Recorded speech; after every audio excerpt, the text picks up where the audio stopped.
Tonight, we have an amazing speaker. Please help me welcome Father Terry.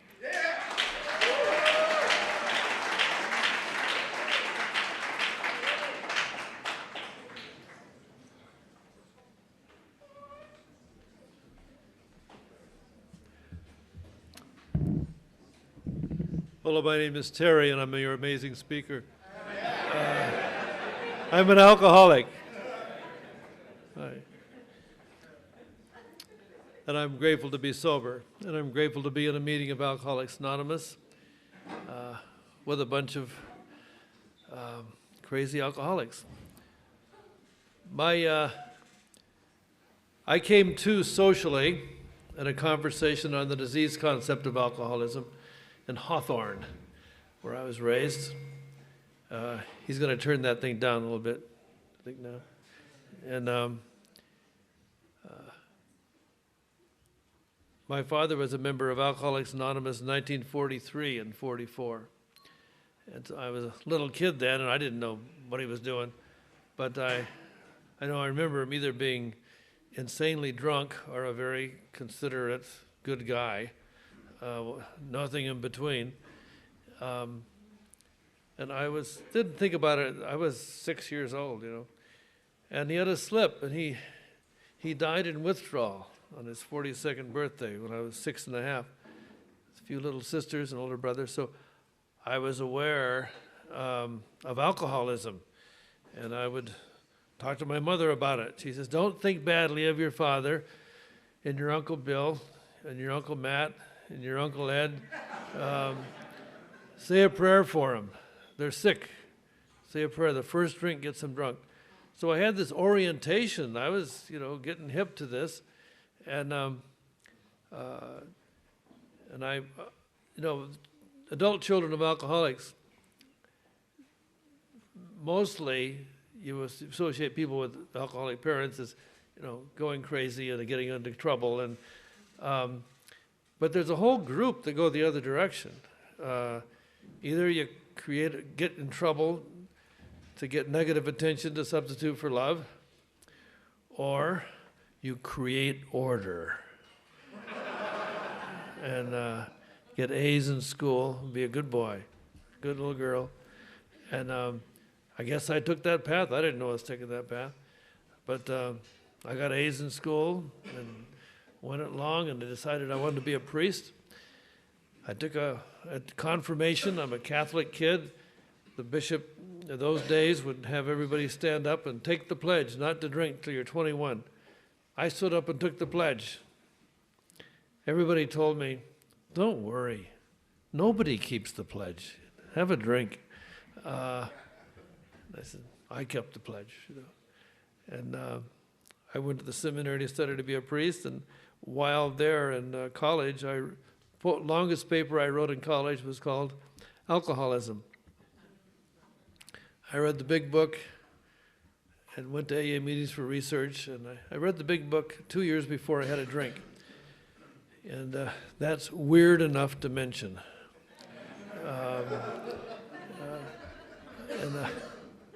And when I turned 21, it was all right. We Catholics aren't against drinking. Against a lot of other things, but I mixed up a batch of Manhattans in the backyard. In summertime, my birthday was, and discovered America. I crossed the invisible line sometime in the early afternoon of my 21st birthday, and I was in, that's college age, going into graduate school. And I didn't have any money. I didn't have a chance to drink very much, but the tension was there. And I was somebody who was getting a drink when I could, and when I could when I knew it would be just one drink, I'd lose interest. It had to be a few. One drink would just drive me crazy. And I went along through that way, ordained a priest. One's ability to get a drink increases once you're out of boot camp. And so I was this young, skinny priest, nice guy, who was drinking a lot. And drinking on my way home from places. I had this thing where we alcoholics, if we start drinking, we have a job to do, and you have to get done. And if you're not done yet, well, you're not allowed to go to bed yet. You got to get done. And I remember getting done after the party was over, or didn't party a lot, but that was places where people drank, and goodbye, they polite places, they say goodbye, they want you to go, and gee whiz.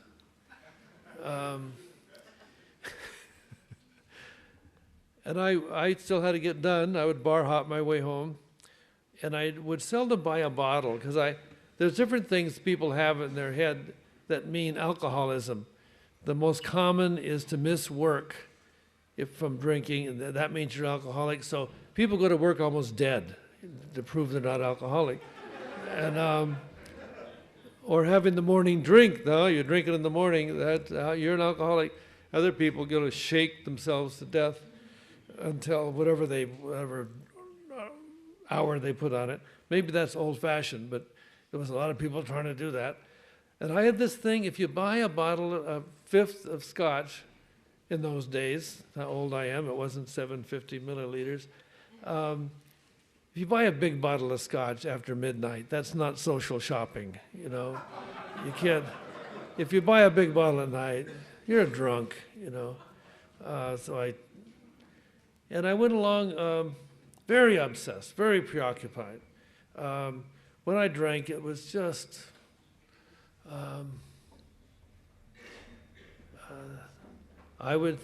the world would change, I would change. It was just a high speaks to me. It says everything's going to be all right. It says life's possible. You can breathe now. And I kind of knew, and it was like I had a bad conscience right from the start. I just say to myself, you're an alcoholic. You're an alcoholic. You're gonna be one really soon. I said, yeah. I hope I don't become a real one too soon. That means you can't drink at all. I was, and I finally, I came out of a blackout on 2 occasions in a car alone at night in a light rain going sideways. And I know it's one of the things we do minimize our experiences. I was coming down an off-ramp of the San Diego freeway sideways. I thought, not hitting anything. You're a hell of a driver, Hell of a driver. I came out of a blackout on a flat spin on Wilshire Boulevard late at night and wound up parked perfectly in the wrong direction, But that's death dealing. I could be dead, or you could be dead if you're around me. And I know I have a way, and I suspect you do, of doing stuff like that. And you got to laugh it off and go on. You can't let that register. There's implications to that kind of behavior. That'll turn yourself into somebody, or before they get you. And so I know, you're an alcoholic, and I decided to quit. Got to quit. It's time to quit. And I was afraid to quit because I usually kept my promises and my decisions. I was used to sticking to things. I went to the seminary once. I stayed 12 years. I never missed turning in a paper. I never had an incomplete on anything. I'm just one of those, I show up. And, I thought if I quit, that's it. But I gotta quit. It's so clear. So I quit. And I started the next day. And I thought, what is that? Sure, I'm glad I didn't tell anybody. I was going to quit, And then I would start on and off, and it was humiliating. I decided I was a non-drinker who drank sometimes. And after struggling with that kind of stuff, By the way, one time I stayed quit for 5.5 months. And I thought, pretty good. I mean, you've done it. You're mature. Keep your promise. Keep your decision. I think you're growing up. This is pretty good. I'll never be able to relax again for the rest of my natural life, but, you know, don't be a crybaby. You know, you've had enough fun, you know. Grow up. And then a thought occurred to me that if you could quit drinking for 5.5 months, that proves you can quit. And as long as I know I can quit, I might as well start and quit if there's any real trouble. And I drank over a vacation, and sort of a New York night. First time I went to New York was during that little vacation with a buddy of mine, and found out the bars are open till 4. I thought, how civilized. And I thought, 2 was never, if you're young, 2 doesn't do it, you know. Do me now, I'll tell you. 2 o'clock. Anyway, I drank way too much and was in trouble at times. And got home and thought, well, they proved it. Yeah, you're alcoholic, so got to quit. And I couldn't quit, you know. I just stop and start. And was going down the tubes. When I drink, it would be totally unpredictable. I could drink a few times and just drink a little too much, and then I'd just be crazy. Remember going to my age. Are you familiar with the movie Hawaii? But 3 people. It was first run at the Egyptian Theater in 1966 or something, and or 67, 68.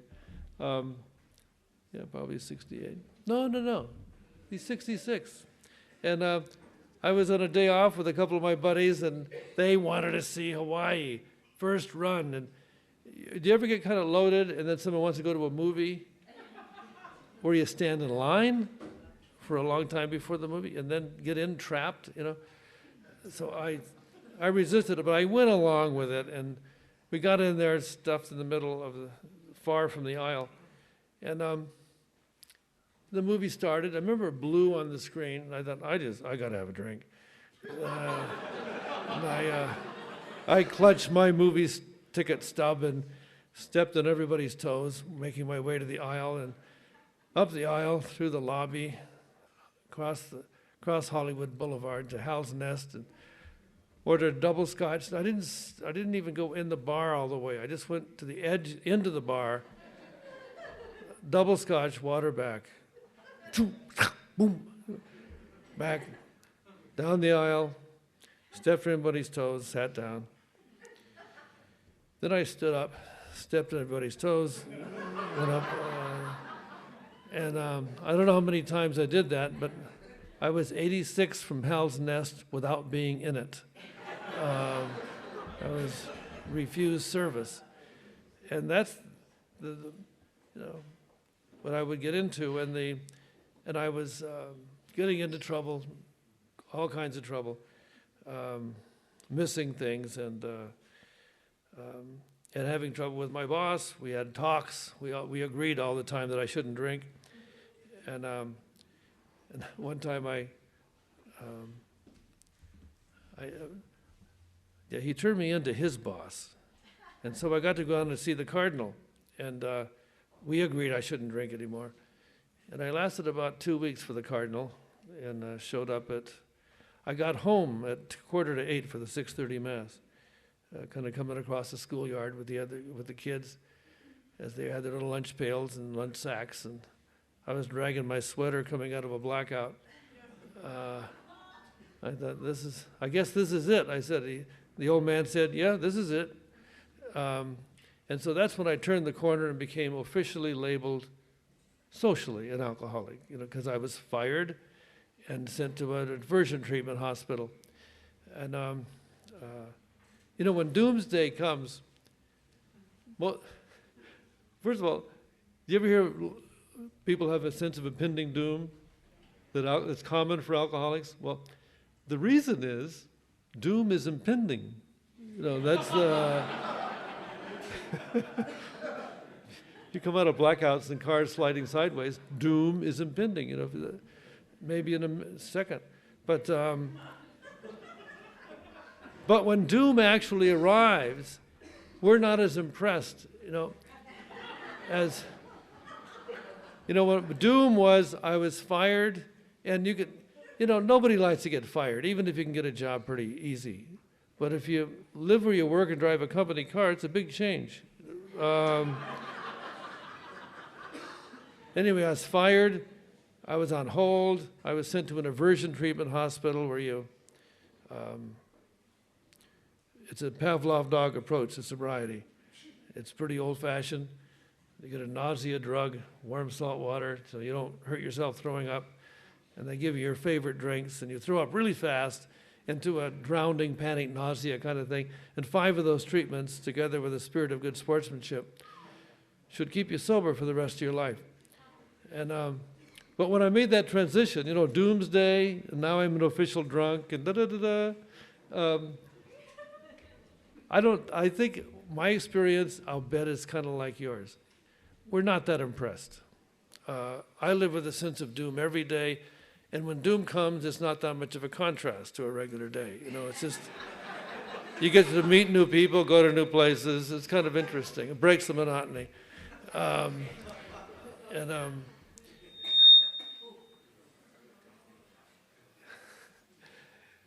This is a tough place for someone with ADD, I'll tell you that.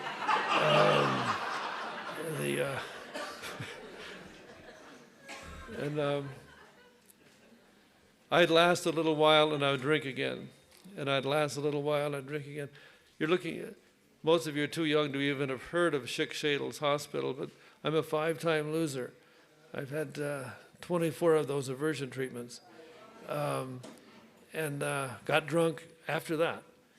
And detox in a psych ward in downtown Los Angeles, and then shipped to New Jersey, where I got to spend the winter with a bunch of broken down old priests, old alcoholic priests. I mean, they were old. They should have quit a long time ago. I was the kid, I think I was 31, and so I, thought, but I had an experience in detox, my last detox, and I consider myself having this like a double a first step experience that was phase 1, phase 2. The phase 1 of my first step experience was at the end of detox in the psych ward, and I felt like myself again, and then this conviction just kind of came up within me, and it said, you're going to get drunk again, and you're going to get detoxed again, and you're going to get drunk again, and detox again, like your Uncle Bill and your Uncle Matt and your father.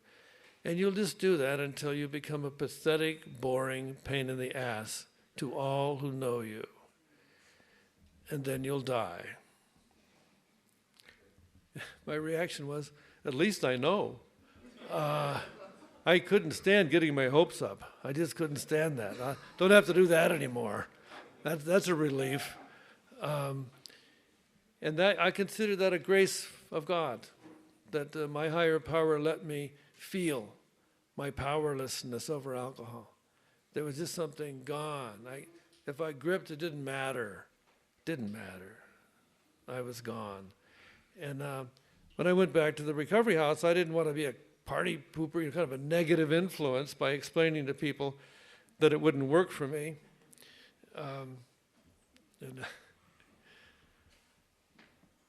I was polite, didn't say anything. And then as I went along, I was starting to be drawn into recovery without knowing it. Because my idea of recovery was to get clear and get it. I want to understand it. I want to possess an understanding of recovery and what's really going on. I want to own it, and I'd like to leave. Thank you very much. And when I went to meetings, I thought, when are they going to get down to business? I mean, they're just, hey, they're fooling around. Then even when everybody finally stops talking, they kind of read little things and give a little do-do, not too focused. And so I couldn't take it seriously, but I kind of liked it. I liked it. It's fine with me. I liked meetings. I just thought they were just kind of pathetic. And it's like treading water until you figure out something serious to do. In my arrogant analysis. But while I'm doing this, I'm actually being drawn into recovery. We start to recover, and recovery is so profoundly, deeply different than what we picture ahead of time, that we're into recovery before we know we're into recovery. It's a matter of joining up. It's a matter of dancing. Join the dance. It's a matter of saying yes to the process, to the journey, and I found myself doing it, and I would actually look forward to a meeting. Where are we going tonight? And I was the driver. There was a 51 green Plymouth that I drove in the winter in New Jersey that had the floor rotted out below the driver's seat. We had to use the bumper jack to keep the seat from falling into the drive shaft. And going and swishing around the corners in the ice and finding these Protestant church basements like this to go to. And we had to wear our priest suit every time we went, with a little collar and everything. So we about 4 of us show up, and they weren't waiting for spiritual inspiration, They knew that we were coming from that place up in the hill where they sent them. And so I had to go to meetings, and I was getting into it, but I still wasn't recognizing it as recovery. And I was reading the book, and I trying to apply to first I'm powerless. Oh yeah, oh God, yeah. And you got to believe in a power greater than yourself. Well, it sounded a little vague, secularist, and there and so forth. But yeah, I always believed in God. All my heroes were spiritual heroes. All the people that touched my heart, that had faith, and but it wasn't working for me. It didn't enliven. My heart wasn't alive. I was. And I'm going around to meetings, and as I say, looking forward to them. And then, but I look forward to the meeting getting over a lot more than I look forward to the meeting happening. And right now, you might start to get nervous because I'm the big circuit speaker, and he might think he can talk overtime, And if he does, I just went crazy. They're talking overtime. The deal isn't. I started twisting my chair apart. I got to get back to my recovery house and sit there.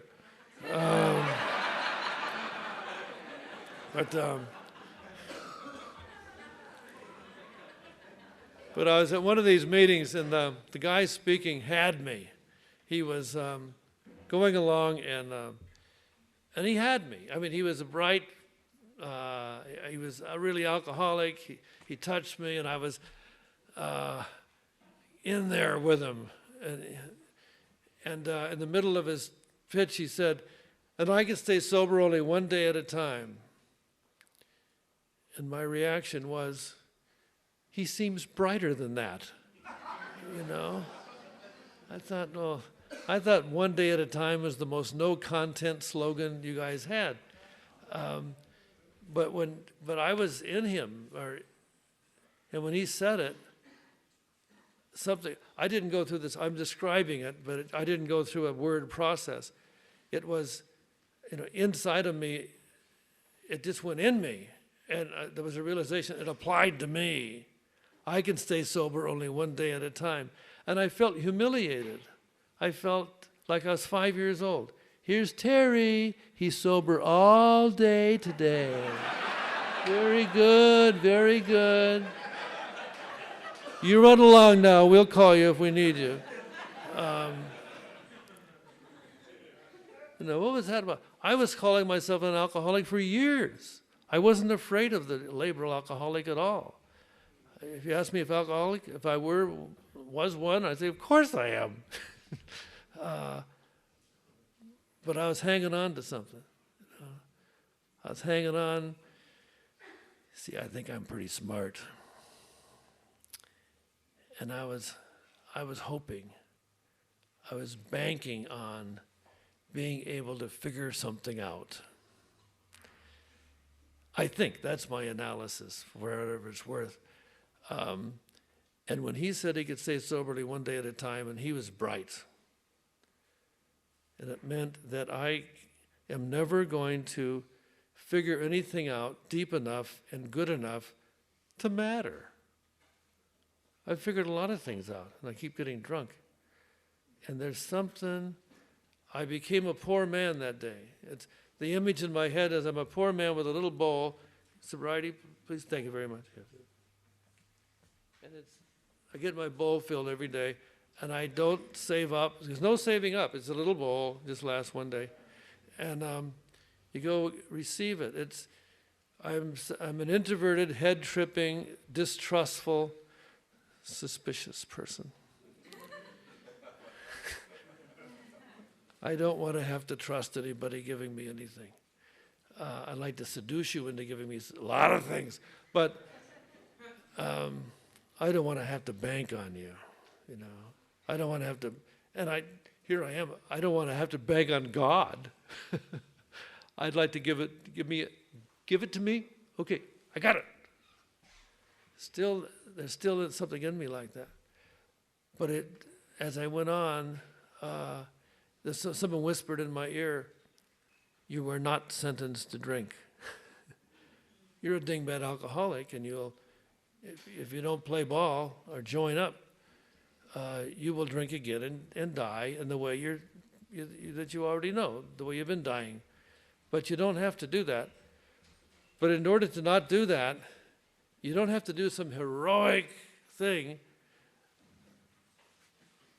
You have to do something a little deeper than heroic. You have to change your name. It used to be Terry, now I'm Terry Alcoholic.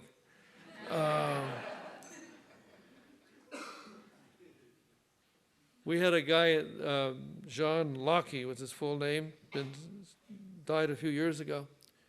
And I go to the White Flag Men's Stag. It's been my home meeting since 1971. And he was our elder statesman. He got sober in 1948, and he died in the early 90s. But when people would get all deep and struggling with their concepts and with the understanding of God and sobriety, he'd say, stop all that trying and join up. We join up with one another.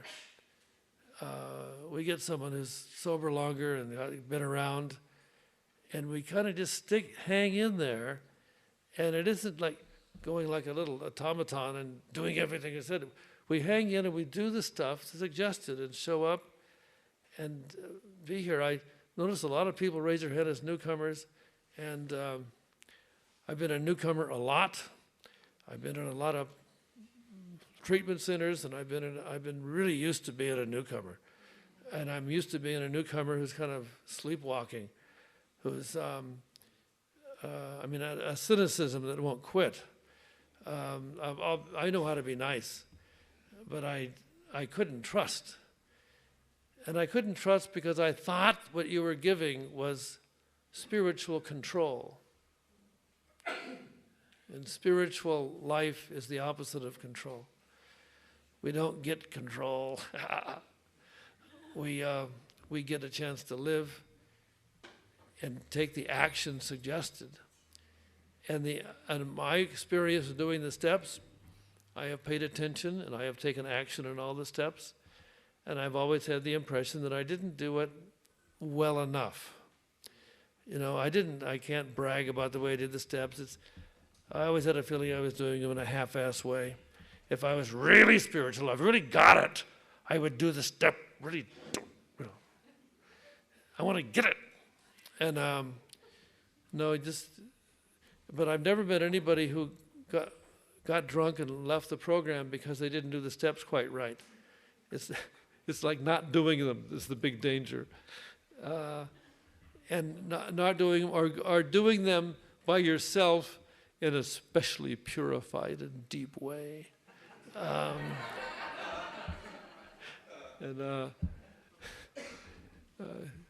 We do them together, and we tell each other all our stuff, and we take suggestions and carry the message and prayer and meditation. I know I was in therapy a while. My watch says 21 minutes and 35 seconds, so I'm aware of it. And I found out that the image of a God that I had emotionally was so different than what I was taught, what I learned. My idea of a higher power, when you say God, was a high school principal in a gray suit who forgot my name. My God was not angry, he was a detached bureaucrat. Really. And the God I met in this program is present in the room. And there was a presence. There was one meeting, and I'll end with this. I was in a meeting, and it's a kind of a little round robin, kind of a small one. And one of the guys said, I'm one of those violent guys. But I haven't touched any one of my kids or my wife. I haven't hit them. I haven't hit anybody in my family for 3 months or something like that. And he said he'd been arrested for it and everything. He hadn't had a drink in the better part of a year. And someone else, another guy said, I hit my kid today. Tell me what you did. And I was in the presence of God. I didn't think this guy was God or that guy. There was a spirit of trust, of where someone could come out with the worst thing they were most ashamed of, and know somehow in his gut he knew nobody was going to put him down or exclude him or give him a bad time. Someone else took the chance of saying the same thing. He wanted some hints. What do you do? What? And that kind of trust and the kind of mutual respect and love, the God of my understanding, that's what he's up to. He's up to drawing us together in that spirit.